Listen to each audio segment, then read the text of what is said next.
여호와 세일 교단의 의. 여호와 세일 교단이라 하는 것은 다음과 같은 의가 있다. 1. 하나님께서 세계 만방의 교회를 확장시킨 것은 십자가의 피로써 모든 백성을 용서하신 속죄제를 받기 위한 목적이었다. 하나님께서 구약 성민에게 가르친 속죄의 법은 그리스도의 피로써 영원한 속죄가 이루어졌으므로 세계 만방이 그 제사의 피를 힘입어서 하나님께로 돌아오는 기간을 주는 것이 은혜식이라 하는 것이다. 다시 말하면 버림당했던 민족을 다시 하나님께로 돌아올 수 있는 기회를 준 것이다. 그러나 여호와 세일 교단이라는 것은 피로 산 백성을 환난 중에서 죽음을 맛보지 않고 새 시대로 인도하는 것을 목적으로 한 교단이다. 2. 이날까지는 그리스도의 피로써 제사를 받는 교회인이 그리스도교라고 명칭을 가졌지만 하나님의 진노가 나리는 날에 그 진노를 받지 않고 새 시대로 들어가는 교회는 여호와 세일 교단이라고 명칭을 두게 된다. 왜냐할 때 그리스도의 십자가의 피는 죄인을 부르는 데 필요한 것이지만 진노의 날에 재앙을 명쾌하는 것은 여호와의 말씀인 다림줄의 진리로서 구원과 심판을 베풀기 때문이다. 이것은 피로 산 백성이라도 순종치 않을 때에는 용서 없이 죽는다는 것이 다림줄의 진리이기 때문이다. 예언의 말씀을 듣고서 가하면 재앙을 받는다 하는 것과 감에도 아름다운 도성에 살아서 들어갈 수 없다는 다림줄의 진리이기 때문이다. 3. 하나님께서 그리스도의 피로 말미암아 많은 백성을 부르시고 부름받은 백성을 심판할 때에는 하나님의 책에 기록한 다림줄의 진리대로 심판을 베푸는 것이니 이 다림줄의 진리는 심판기에 하나님이 직접 그 비밀의 뜻을 대표적인 증인에게 알게 하고 전하는 데는 권세 역사를 그 진리에 따라 맡기기 때문에 이 증인 권세 역사로 이루어진 초대교회 단체를 여호와 세일 교단이라고 한다. 이 교단은 순수한 다림줄의 진리 하나를 중심에서 가르치는 교단이다. 4. 여호와라는 이름을 다시 쓰게 된 것은 오메가의 역사이기 때문이다. 여호와 말씀할 때에는 알파와 오메가라고 말씀했으니 만민을 그리스도의 피로 사서 하나님께 드리는 시기에는 하나님께서 역사하는 때가 아니고 그리스도께서 역사하는 때이니 그리스도의 이름으로써 기독교라 하였지만 하나님의 심판의 진리를 가르쳤고 그 말씀대로 살아서 새 시대를 이루는 일을 세일이라고 하는 것이니 세일이라는 것은 새로운 시대를 이루는 역사를 가르친 것이다. 다시 말하면 신약의 피는 교회를 세우는 데 목적을 두었고 여호와의 세일이라는 것은 이 땅을 새롭게 해서 다시 에덴의 축복을 받도록 역사하는 것을 가르친 것이다. 5. 이날까지의 역사는 개인적인 영혼 구원 문제 하나에 중점을 두었지만 세일의 역사라는 것은 전 세계 인류를 없앨 자는 없애고 남길 자는 남겨서 지상 왕국을 이루는 역사이다. 조물주 여호와 하나님께서 창조의 근본 목적을 다시 이루어 놓는 것을 가르친 것이다. 그러므로 세일이라는 것은 모든 언약이 완전히 이 땅에 이루어지는 것을 세일이라고 하는 것이다.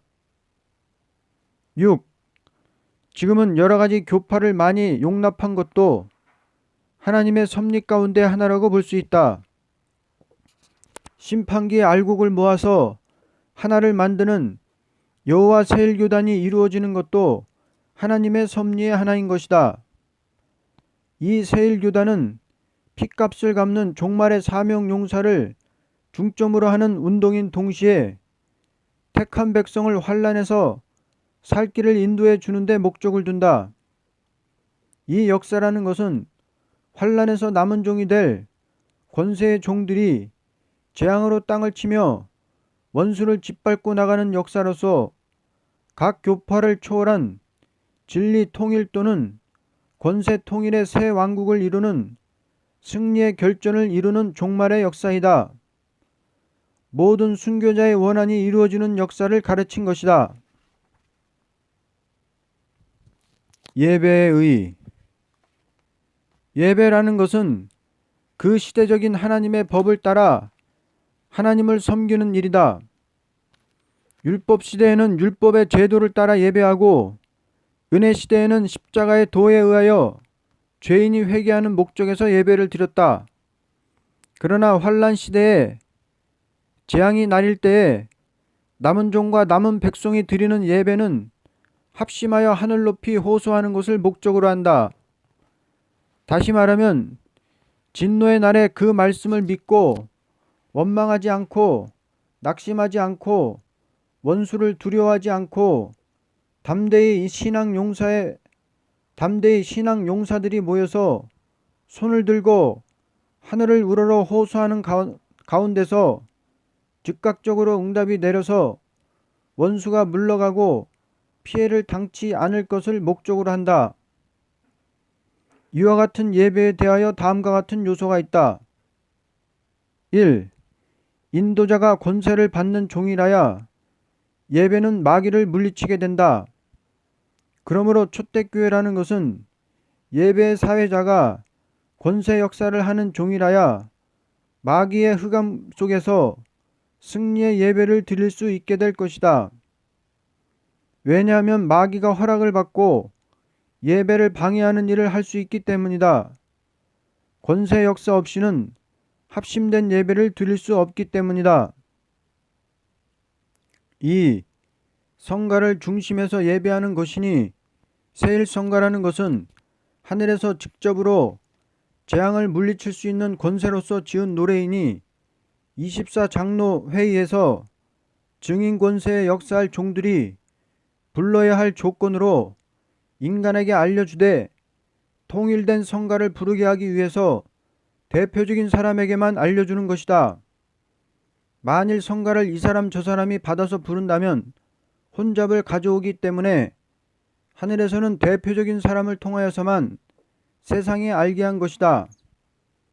여기에 가사나 음부가 다 위에서 직접으로 하나님께로부터 온 것이니 합동 찬송의 음부 중에서도 위에서 기뻐하는 음부만 사용하도록 하는 것이다.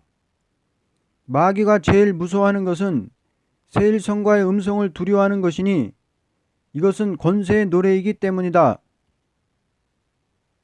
셋. 예배의 기도는 언제나 호소의 기도가 있어야 하는데 완전하게 역사하는 여호와에 오셔서 하는 성가로 호소가 있어야 한다.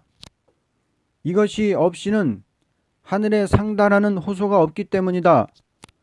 언제나 합심 호소는 이 성가에 의하여 호소할 때 강권 역사는 즉각적으로 나리게 되는 것이다. 4. 예배의 설교는 절대적으로 탈선된 말을 조금이라도 한다면 흑암이 들어올 것이니 언제나 다림줄의 진리에 의하여 말씀의 칼이 설교를 기본한 것이 있어야만 될 것이다. 예배라는 것은 속죄에 중심된 예배도 있고 승리의 열매를 목적한 예배도 있으니 재앙의 날의 예배는 속죄의 중심보다도 승리의 열매를 이루기 위한 것을 목적으로 한다. 5. 예배를 드리는 시간은 엄중한 법이 있어야 될 것이다.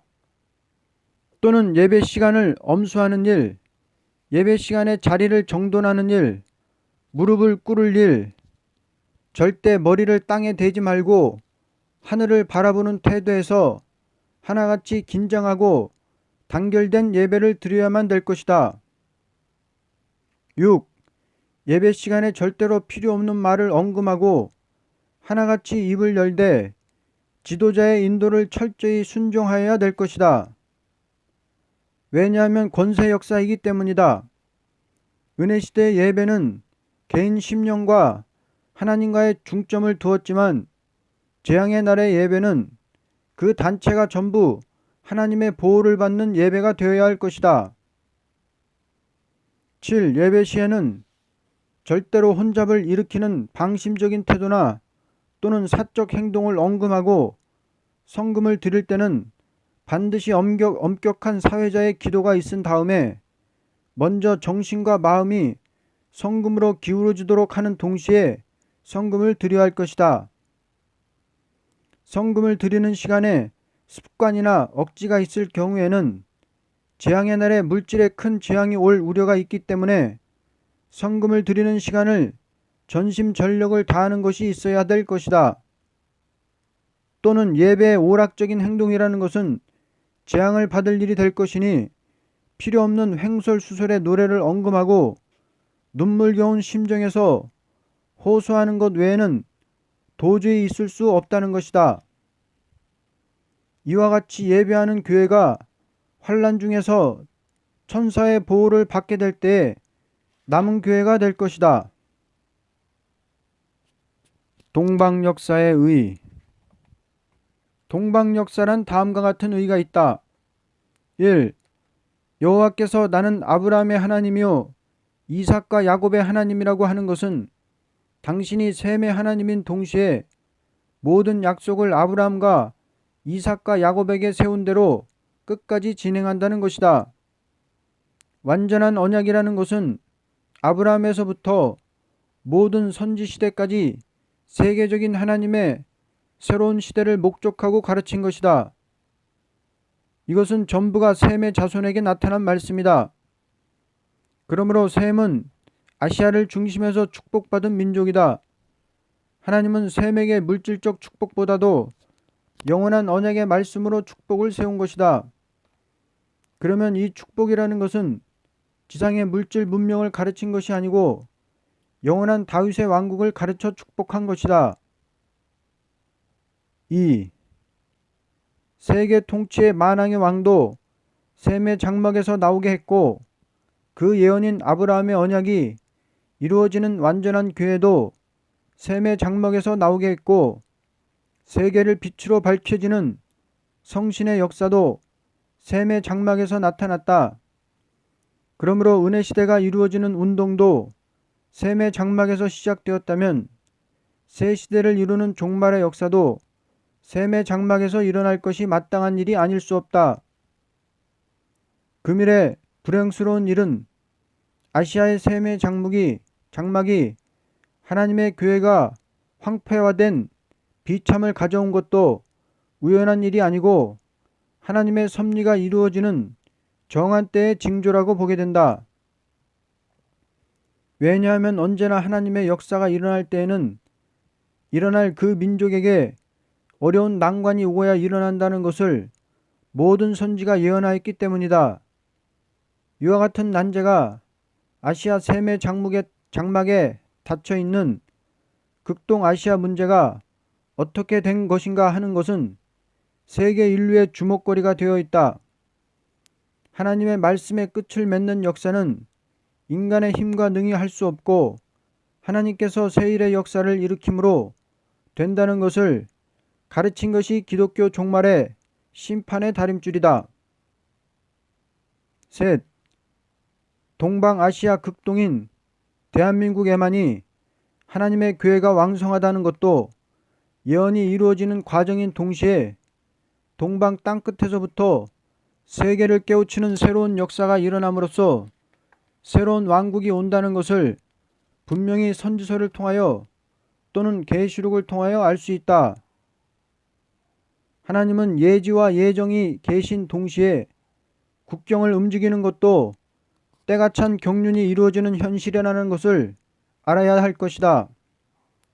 아시아 셈의 장막이 극도로 어려운 난관이 오는 것이 하나님의 말씀이라면 동방 땅끝에서 역사가 일어난다는 것도 조금 더 의심할 수 없는 사실이다. 4. 동방 역사라는 것은 지상 다윗의 왕국을 이루는 역사인데 이 왕국이라는 것은 세상 정권을 가르친 것은 아니다. 세계 통일의 그리스도의 왕국을 가르친 것이니 그리스도의 복음이 전파될 적에 아시아에서 시작되었으나 사도 바울을 강권으로 구라파로 인도한 것은 하나님의 말씀이 이루어지는 일이라고 본다. 야벳이 창대케 되어 셈의 장막에 깃들인다는 말씀대로 구라파는 기독교 문명을 위시하여 물질 문명의 과학 발전을 가져오게 되었던 것이다. 남의 나라보다도 먼저 그리스도의 복음을 받아서 축복을 받게 되니 세계를 움직이는 서구라파 문명은 극도로 창대해진 현실에 동방아시아는 그 경제 세력을 당할 수 없는 빈핍에 처하게 된 것도 예언이 응하게 한 과정이다. 동방은 빈핍하고 가련한 난관이 봉착할 때에 하나님의 역사는 만방에 나타난다고 예언했기 때문에 동방은 빈핍하고 가련한 난관이 봉착할 때에 하나님의 역사는 만방에 나타난다고 예언했기 때문이다. 20세기 문명은 물질 문명을 자랑하게 되었지만 동방에서 일어나는 역사는 여호와를 자랑하게 된다고 성경은 가르쳤다. 5. 금일의 인류는 구라파의 문명을 무시할 수는 없되 이것으로서만이 인류 종말을 보고 있다는 것을 유물적 정책이라는 것이다. 아무리 물질이 최고도로 창대해진 야벳이라도 물질은 심판날의 하등의 효과를 발휘하지 못할 것이요 동방에서 일어나는 세일의 역사가 심판날의 남은 종과 남은 백성을 일으킬 것을 계시록 7장에 분명히 가르쳤다. 20세기 종말이라는 것은 물질 문명에 도치가 된 바벨론이 될 것이로되 바벨론을 동방 고레스를 들어서 멸망케 할 적에 모든 선지는 묵시를 보아 심판과 새 시대를 말하게 되었다. 육적 이스라엘을 망친 것과 같이 영적 교회를 망칠 종말의 바벨론 물질 문명에 도취된 20세기를 가르쳤다. 그러므로 동방에서 살아계신 하나님의 인의 역사가 나타나므로 물질 문명에 도취된 바벨론을 동방에서 초인간적인 신의 역사가 나타나므로 화려한 바벨론은 하루아침에 망하고 동방에서 일어나는 동방 역사의 위대성을 우리는 알아야 할 것이다. 6.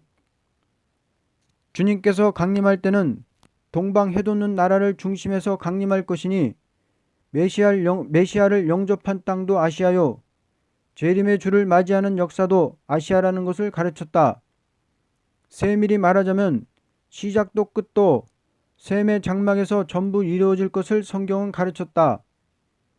우리는 완전 승리는 물질 문명에 있지 않고 물질 문명을 초월한 초인간적인 여호와 세일 역사에 있다는 것을 아는 것을 완전한 지식이라고 하는 것이다.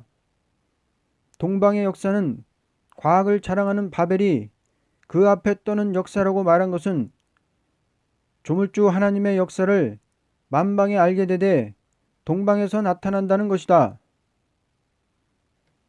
하나님은 완전한 신이시니 가장 가난하고 미약하고 보잘것없는 동방 땅끝에 백의 민족 중에서 일어날 것이 틀림없는 사실이다. 성경이라는 것은 완전한 것을 가르칠 적에 가장 어려운 난관을 당하게 하고 하나님의 무소불능의 역사를 보이는 것과 가장 어리석은 사람같이 만들어 놓고 인간 지혜와 지식이 많은 사람들로 부끄럽게 만드는 것이 종말의 역사라고 모든 예언을 가르쳤다. 그러므로 새 시대를 이루는 역사는 그때 제일 비난하고 멸시를 당하고 극도로 인심이 악화되고 경제가 혼란하고 지도자가 부패하고 어찌할 줄 모르는 여기에서 시련을 당하면서 해산의 수고를 다하던 사람을 통하여 인류 종말의 역사를 일으킨다고 하였으니 우리나라의 현실에 당하는 일은 하나님의 사람이 이 나라에서 나타날 때가 온 증거라는 것을 똑똑히 알 수 있다. 이 나라는 신의 역사가 없이는 소망 없는 민족이라는 것은 부끄러운 일 같으나 오히려 하나님을 자랑할 수 있는 민족이 되는 동시에 신정적인 새로운 시대의 주인공이 될 것이다.